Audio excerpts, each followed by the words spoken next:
Hello friends, ভিডিওর শুরুতে সবাইকে নমস্কার। এই তো দেখতেই পাচ্ছ, এগুলো কিন্তু সিমের বিচি, একদম পাকা গাছের শুকনো বিচি ছিল। সেগুলো ভিজিয়ে রেখেছিলাম সারা রাত সারাদিন পর ভিজে সিমের বিচিগুলো একদম ফুলে তরতাজা হয়ে গিয়েছে। এখন এগুলোর আঁশ ছাড়িয়ে পরিষ্কার করে নিচ্ছি। চলে আসলাম আমার রান্নাঘরে। এই তো দেখতেই পাচ্ছ, ইলিশ মাছের মাথাগুলো ফ্রিজে জমিয়ে রেখেছিলাম। এখন এই ইলিশ মাছের মাথা দিয়েই তৈরি করব মজাদার সিমের বিচির মজাদার রেসিপি। কিভাবে করি সেটা দেখতে হলে সাথেই থাকো আর দেখতেই থাকো। আর পাকা সিমের বিচি দিয়েই আজ এই রেসিপি তৈরি করব।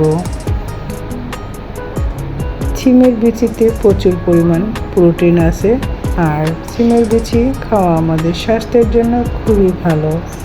এভাবে গাছ থেকে পাকা সিমের বিচি তুলে সংরক্ষণ করে রেখে পরের বছরও খাওয়া যায়।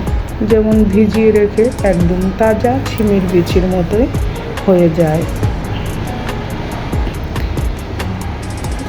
মাছের মাথা তুলে নিয়েছি, ওই অবশিষ্ট তেলেই দিয়ে দিলাম গোটা জিরা, গোটা শুকনো মরিচ ও তেজপাতা দিয়ে হালকা ভেজে নেব।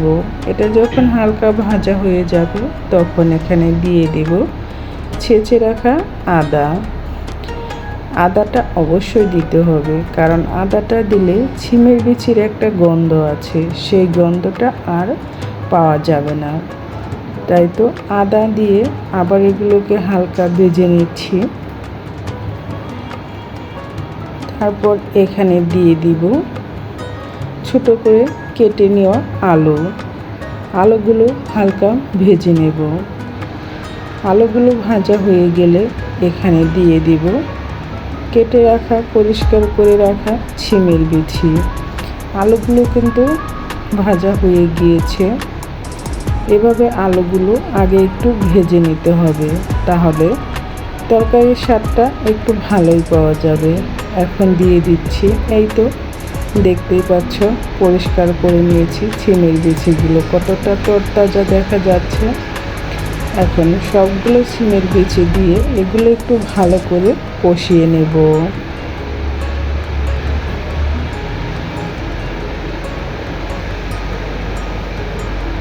নেড়ে চেড়ে একটু কষিয়ে নিয়ে পরিমাণ মতো মশলা দিয়ে দিব।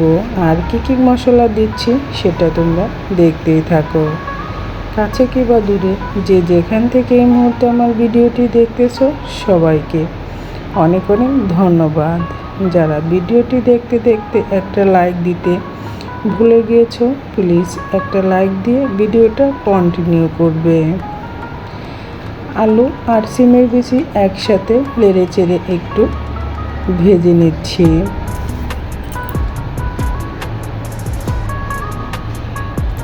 দিয়ে দিচ্ছি হলুদ গুঁড়া, আর দিয়ে দিব এখানে ধনিয়া গুঁড়া, শুকনো মরিচের গুঁড়া। আমি শুকনো মরিচের গুঁড়া একটু অল্প পরিমাণেই দিলাম, কারণ কাঁচা মরিচ দিয়েছি। তাই তো যে যেরকম ঝাল খাবে ঠিক সেই মাপে দিয়ে নিতে হবে। এখন মশলা দিয়ে এগুলো ভালো করে কষিয়ে নিচ্ছি।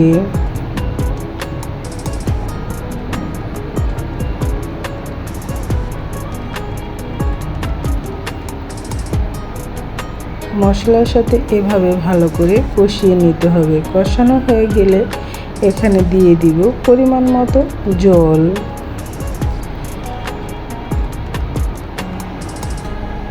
কারণ সিমের বিচি সিদ্ধ হতে যতটুকু জল লাগবে ঠিক সেই পরিমাপে জল দিয়ে দিব।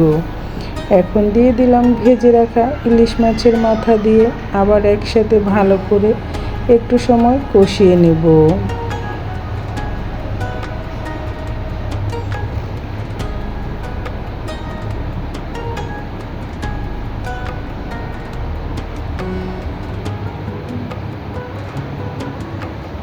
কষানো হয়ে গিয়েছে। এখন এখানে দিয়ে দিব পরিমাণ মতো ঝোল। ঝোলটা দিয়ে আমি এখন ঢাকনা দিয়ে ঢেকে চুলার আঁচটা লো মিডিয়াম আঁচে রেখে রান্না করে নেব।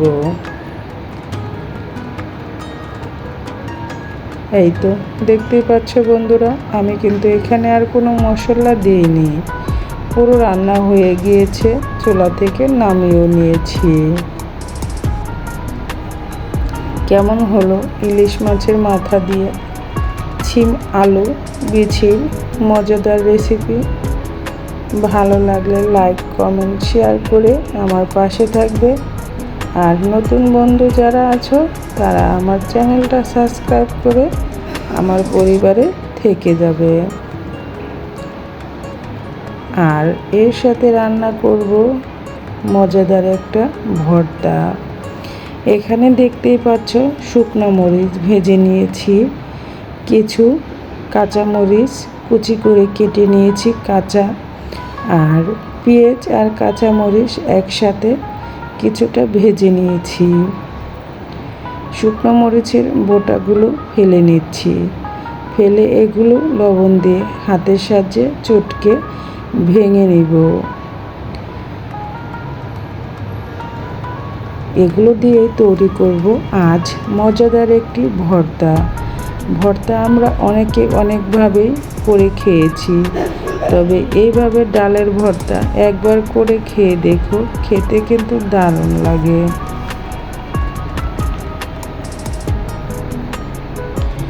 হাতের সাহায্যে শুকনো মরিচ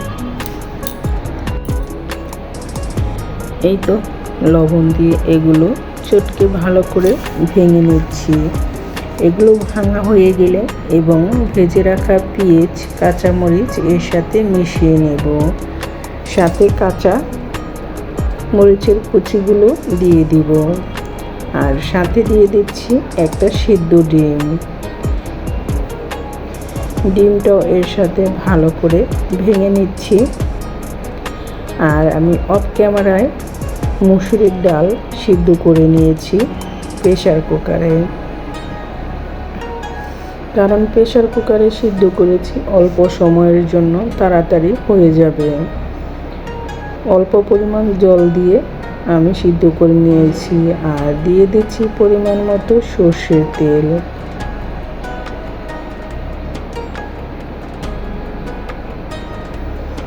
দেখতেই পাচ্ছ বন্ধুরা ভর্তাটা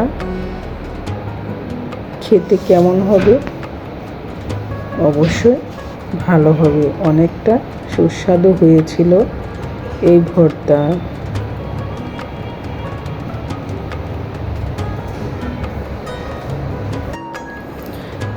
দিয়ে দিলাম কাঁচামরিচ কুচি। এখন সবগুলো আবার ভালো করে একসাথে মেখে নিচ্ছি। মাখানো হয়ে গেলে এখানে দিয়ে দিব সিদ্ধ করে রাখা ডালগুলো। এই তো দিয়ে দিচ্ছি মসুরের ডাল, এখন একসাথে আবার ভালো করে মেখে নেব। ভর্তাটা কিন্তু খেতে দারুণ হয়েছিল। যদি তোমাদের ভালো লাগে এই ভর্তার রেসিপিটা অবশ্যই ট্রাই করে দেখতে পারো, গরম ভাতে খেতে অসাধারণ লাগে। আজ এই ভর্তা দিয়ে অনেক মজা করে অনেক দিন পরে গরম ভাতের সাথে সবাই মিলে মজা করে খেয়েছি। আর তোমাদেরও আমার এই ভর্তার রেসিপি ভালো লাগলে এভাবে করতে পারো।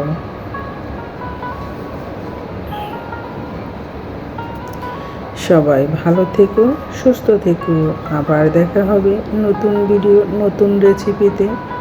আজকের মতো এখানেই শেষ করছি। সবাই সুস্থ থাকো, ভালো থাকো, টাটা।